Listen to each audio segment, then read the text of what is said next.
ICET cinema చూసిన ప్రతి ఒక్కరు కూడా వూలీ మామూత్స్ని చూసే ఉంటారు. ఇంత పెద్ద సైజులో ఉన్న ఏనుగులు ఇప్పుడుంటే ఎలా ఉంటుంది అని ఖచ్చితంగా మీరు ఒక ఇమాజినేషన్లోకి వెళ్ళే ఉంటారు. పిల్లలైనా పెద్దవాళ్ళైనా ఐసెట్ సినిమా చూస్తే ఖచ్చితంగా వూలీ మామూత్స్ వావ్ అని తప్పకుండా అనే ఉంటారు. సో ఈ వూలీ మామూత్స్ మళ్ళీ 2028 నాటికి భూమి మీద అడుగు పెట్టబోతున్నాయి. Yes, this is Sartaj, you watching Big TV.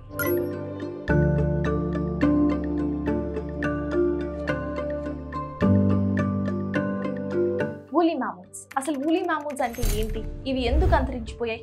మళ్ళీ తిరిగి భూమి మీదకి ఎలా రాబోతున్నాయి? ఇన్ని క్వశ్చన్స్ మైండ్లో ఉన్నాయి కదా. సో ఎస్, ఒక్కొక్క డౌట్ని క్లారిఫై చేసుకుంటూ వద్దాం. ఫస్ట్లీ, వూలీ మామూత్స్ అంటే ఏంటి? అసలు అవి ఎలా ఉంటాయి? పెద్ద సైజ్ ఏనుగుల్ని ఒకసారి ఊహించుకోండి.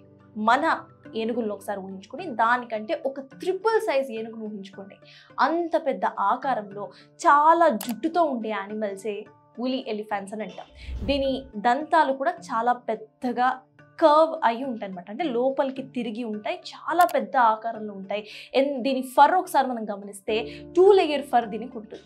సో అప్పుడే మనకు అర్థమైపోయి ఉండాలి, ఎందుకంటే ఇవి చాలా కూల్ ప్లేసెస్లో, అంటే చాలా చలి ఉన్న ప్రాంతాల్లో ఇవి ఉంటాయి అన్నమాట. ఎలా అంటే -°C కూడా హాయిగా తట్టుకునే సామర్థ్యం ఈ వూలీ ఎలిఫెంట్స్కి ఉంటాయి. అందుకే ఇవి ఆర్కిటిక్ సర్కిల్లో మనకి ఎక్కువగా కనిపిస్తూ ఉంటాయి. సో ఇటువంటి స్నోఫాల్ ఉన్న ఏరియాస్లో మాత్రమే వూలీ ఎలిఫెంట్స్ ఉంటాయి. మరి వూలీ ఎలిఫెంట్స్ ఎలా అంతరించిపోయాయి అనే కదా డౌట్. వూలీ ఎలిఫెంట్స్ అంతరించిపోవడానికి క్లైమాటిక్ చేంజెస్తో పాటు మనుషులు కూడా కారణమే.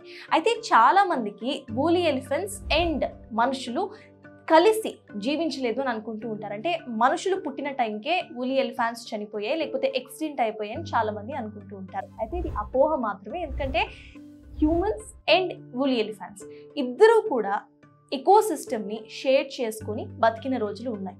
వాటిని చంపేసి, అంటే హంటింగ్ కోసం కావచ్చు, వేటాడడం కోసం కావచ్చు, పోచింగ్ కోసం, లైక్ వాటిని కావాలని వాటి టస్క్స్ దొంగలించడం కోసమో, లేకపోతే వాటి స్కిన్ ఏదైతే ఉంటుందో దానితో స్వెటర్స్ అలా చేసుకోవడం కోసమో వాటన్నిటిని కూడా చంపేయడం కూడా చేస్తారు. అండ్ వూలీ ఎలిఫెంట్స్ అప్పట్లో హై సోర్స్ ఆఫ్ ప్రోటీన్. ఇప్పుడు మనం చికెన్ ఎట్లా తింటున్నామో అప్పట్లో మనుషులు ఇటువంటి పెద్ద ఆకారపు ఏనుగుల్ని చంపి తినేవాళ్ళు కూడా.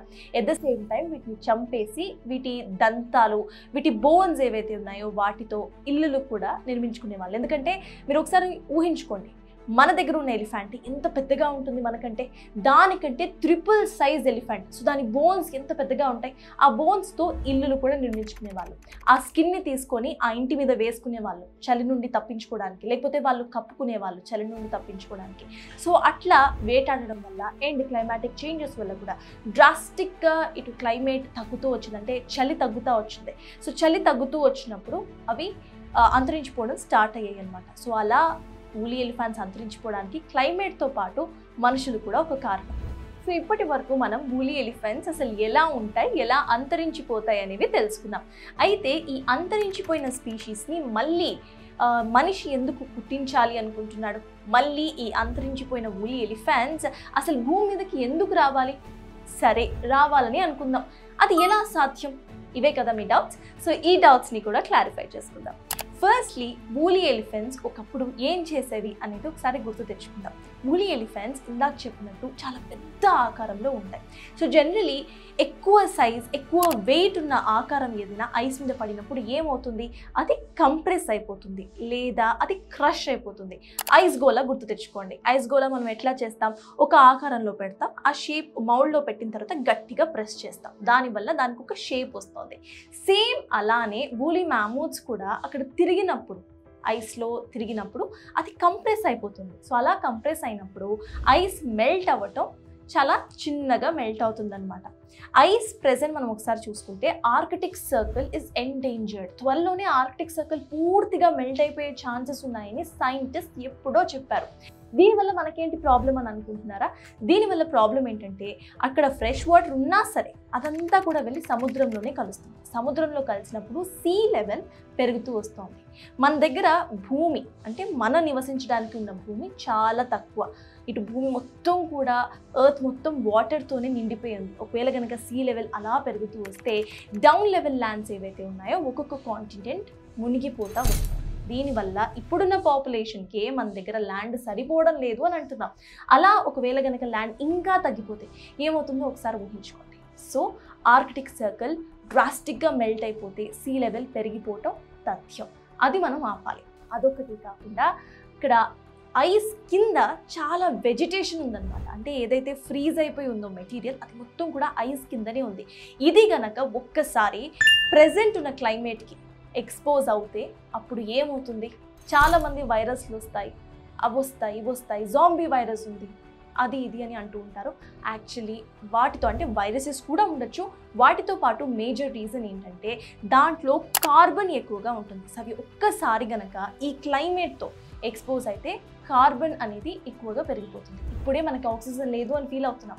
సో కార్బన్ కనుక ప్రెజెంట్ నేచర్లో కలిసిపోతే కార్బన్ డయాక్సైడ్ ఫామ్ అవుతుంది, బ్రీతింగ్ ప్రాబ్లమ్స్ వస్తాయి, హెల్త్ ఇష్యూస్ వస్తాయి, హ్యూమన్స్ ఎండేంజర్ అవ్వడానికి దగ్గరలోనే ఉంటాం. సో వూలీ మ్యామూత్స్ ఐస్ని కంప్రెస్ చేసి అక్కడున్న ఆర్కిటిక్ సర్కిల్ ఐస్ని అలానే ఉంచడంలో హెల్ప్ చేస్తాయి. అదొకటే కాకుండా Arctic circle ice and temperature మనం ఉన్న summer season, winter season and rainy సీజన్ని కూడా డిటర్మైన్ చేస్తాయి. అక్కడున్న చల్లగాలులు ఇటు వీచినప్పుడే మనకి వింటర్ సీజన్ అనేది వస్తుంది. ఇప్పుడే మనం టెంపరేచర్ చాలా పెరిగిపోతుంది అంటూ ఏడుస్తున్నాం. ఒకవేళ కనుక ఆర్కిటిక్ సర్కిలే లేకపోతే టెంపరేచర్ ఇంకెంత పెరిగిపోతుందో ఒకసారి ఆలోచించండి. సో ఆర్కిటిక్ సర్కిల్ కనుక పూర్తిగా మెల్ట్ అయిపోతే అసలు ఎలా ఉంటుంది అనేది మనకు అర్థమైంది కదా. ఇదొకటే కాకుండా జనరలీ ఇప్పుడు మనం ఒకసారి ఆర్కిటిక్ రీజియన్ని చూస్తే మనం గూగుల్ ఫొటోస్లో కూడా చూడొచ్చు, ఎక్కువగా చెట్లు అక్కడ ఉన్నాయన్నమాట. చెట్లు ఉండటం వల్ల ఏమవుతుందంటే కింద ఉన్న ఐస్ ఎక్కువగా వేడి వస్తూ ఉంటుంది. సో దానివల్ల కూడా ఐస్ మెల్ట్ అయిపోతుంది. వూలీ మ్యామూత్స్ ఉన్నప్పుడు అవి వెళ్తూ ఉన్నప్పుడు ఈ చెట్లని కొట్టేస్తూ వెళ్తూ ఉంటాయి. సో దీనివల్ల ఎక్కువగా గ్రాస్ అనేది ఇక్కడ ఫామ్ అవుతుంది. సో ఎక్కువ లో లెవెల్ ల్యాండ్స్ ఉన్నప్పుడు ఐస్ కూడా ఫామ్ అయ్యి ఎక్కువ ఐస్, ఎక్కువ కూల్ టెంపరేచర్స్ ఉంటాయి. సో అలా ఆర్కిటిక్ సర్కిల్ని సేఫ్గా ఉంచడంలో వూలీ మ్యామూత్స్ చాలా హెల్ప్ చేస్తాయి.